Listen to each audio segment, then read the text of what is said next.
Lottery വിറ്റ് ഉപജീവനം കഴിക്കുന്ന ഒരുപാട് ആൾക്കാർ നമുക്കിടയിലുണ്ട്. എന്നാൽ അവരെ പറ്റിച്ച് ജീവിക്കുന്ന ഒരുപാട് ആൾക്കാർ ഇതിനിടയിൽ ജീവിക്കുന്നുമുണ്ട്.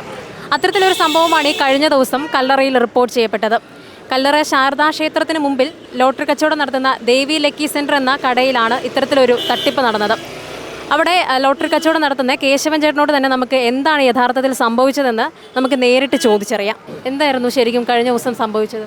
കഴിഞ്ഞ ദിവസം സംഭവിച്ചത്, ഞാനൊരു ലോട്ടറി ഇവിടെ വിറ്റുകൊണ്ടിരുന്നപ്പോൾ ഇവിടെ ഒരാൾ വന്ന് എന്നോട് ഒരു 5000 രൂപയുടെ ലോട്ടറി മാറിക്കൊടുക്കാവോ എന്ന് ചോദിച്ചപ്പോൾ ഞാൻ സാധാരണ ലോട്ടറി മാറിക്കൊടുക്കുന്നതാണ്. അതുപോലെ തന്നെ ഇത് വാങ്ങിച്ച് ലിസ്റ്റ് നോക്കി സ്കാൻ ചെയ്ത് നോക്കിയപ്പം ഫസ്റ്റിലെ 5000-ൻ്റെ പ്രൈസ് കാണിച്ച്, അത് കഴിഞ്ഞ് ആ പൈസ കൊടുത്ത് ലോട്ടറി മാറി. അദ്ദേഹം കുറേ ലോട്ടറി എടുത്ത് പൈസ പോയി കഴിഞ്ഞ് ഞാൻ ആ ലോട്ടറിയുടെ പുറത്ത് സീലില്ലാത്തതുകൊണ്ട് ഞാൻ വീണ്ടും ഒന്ന് സ്കാൻ ചെയ്തപ്പോൾ അത് കിട്ടുന്നില്ല. അത് തിരുത്തിയ ലോട്ടറി ആയിട്ടാണ് തോന്നുന്നത്. അങ്ങനെയാണ് സംഭവിച്ചത്. ഇത് എന്നായിരുന്നു ശരിക്കും ഇത് സംഭവിച്ചത്? ശരിക്കും സംഭവിച്ചത് എന്താണെന്ന് എനിക്കറിയത്തില്ല. ഇത് പറ്റിക്കൽ പരിപാടിക്കാർ പറ്റിക്കുന്ന ഒരു ഇടപാടാണ്. ഇതുവരെ എനിക്ക് സംഭവിച്ചിട്ടില്ല. ഇങ്ങനെ ഒരു സംഭവം ഇവിടെ ഉണ്ടായിട്ടില്ല. ഏത് ദിവസമാണ് ഇത് നടന്നത്? ഇത് 10-ാം തീയതി, ഡിസംബർ 10-ാം തീയതി ഏതാണ്ട് ഒരു 10:30-ക്കും 11-നും ഇടയ്ക്കുള്ള സമയത്താണ് ഇത് സംഭവിച്ചത്. ഈ വന്നയാളെ ഇതിനു മുമ്പ് നമ്മൾ കണ്ടിട്ടുണ്ടോ? ഇല്ല കണ്ടിട്ടില്ല.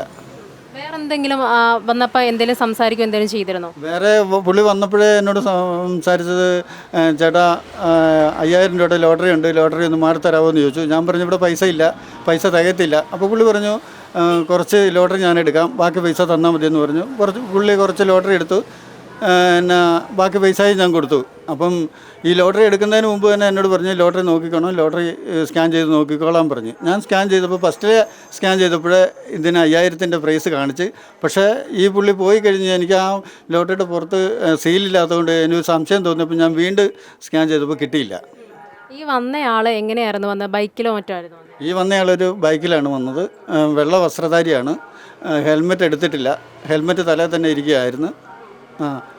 അതുകൊണ്ട് മുഖം ശരിക്കും കാണാൻ പറ്റിയില്ലേ?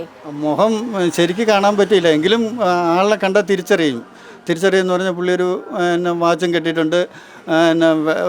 ഒരുവിധം ആരോഗ്യമുള്ളൊരു മനുഷ്യനാണ്. പിന്നെ നമ്മളെ ആ ആളിനെ കണ്ടാൽ അറിയാൻ പറ്റുന്ന. ഏകദേശം ഒരു എത്ര വയസ്സ് ആൾക്ക് തോന്നിക്കുമായിരിക്കും? ആൾക്കൊരു 50 വയസ്സ് താഴെ തോന്നിക്കും.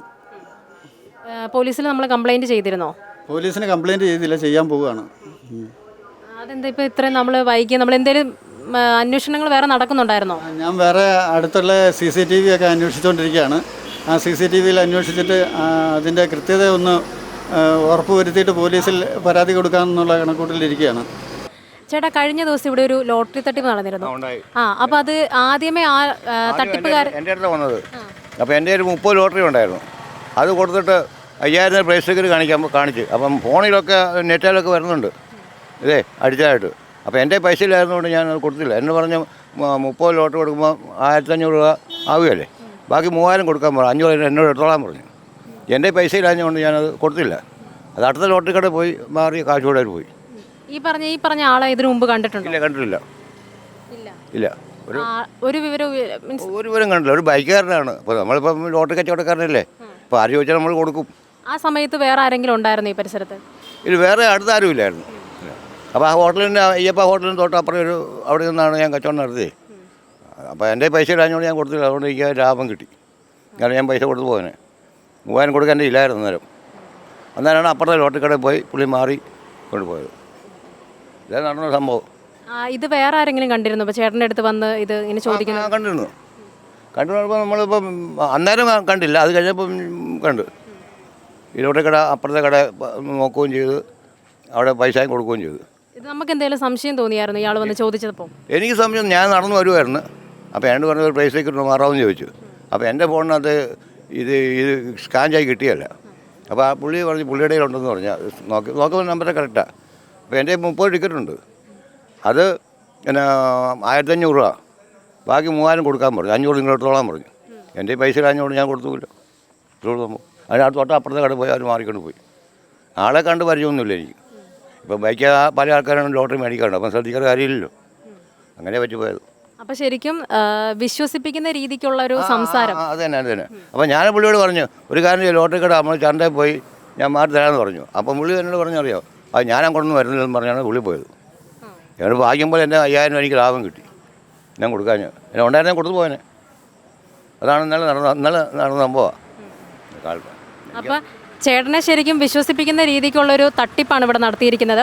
ഇവിടെ നിന്നൊരു ഫലം കാണില്ല എന്ന് തോന്നിയപ്പോൾ നേരെ അടുത്ത ലോട്ടറി കച്ചവടക്കാരൻ, അതായത് അപ്പുറത്തെ ചേട്ടൻ, നമ്മൾ മുമ്പ് കണ്ട ചേട്ടനെ അടുത്തേക്ക് പോവുകയും അവിടെ ഒരു വലിയൊരു തട്ടിപ്പ് നടത്തുകയും ചെയ്തു. പൈസ 5000 രൂപ കൈക്കലാക്കുകയും ചെയ്തു.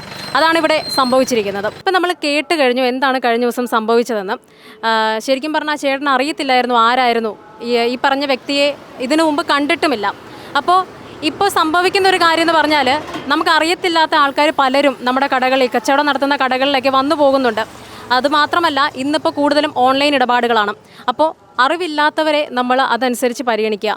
കാര്യം ഇത്തരത്തിൽ പണമിടപാടുകളിൽ നമ്മൾ ഒരിക്കലും വിശ്വസിച്ചൊന്നും ചെയ്യാതിരിക്കുക. അതാണ് ഇത്തരത്തിലൊരു തട്ടിപ്പിന് ഇരയായ ആ ചേട്ടൻ്റെ വാക്കുകളിൽ നിന്ന് നമുക്ക് മനസ്സിലാക്കാൻ സാധിക്കുന്നത്. നിങ്ങൾ ഓരോരുത്തരോടും പറയാനുള്ളത് എന്തായാലും എല്ലാവരും അതനുസരിച്ച് മുന്നോട്ട് പോവുക, ജാഗ്രത പാലിക്കുക.